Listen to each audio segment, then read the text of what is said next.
There are two ways to create a set in Python, using curly brackets or using the set class constructor. Here we go. Now to add an element to the set, you are going to use the add function, and you are going to add any type of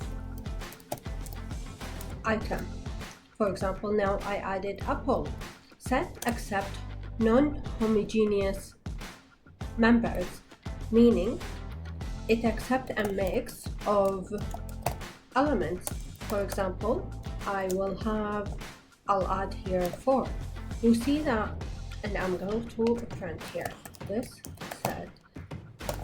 Here we go. You see that in the terminal that the set has integer and string.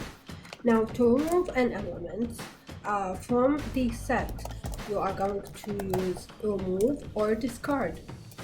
Using remove or discard will use the elements itself to remove, because the set does not have index. There you go. You are going to see apple is removed. Now how about if I wanted to actually add to this set, add 4 again, because it has 4. Now let's add 4 again. You'll see 4, it keeps being one element or one time. It doesn't matter how many times you add it.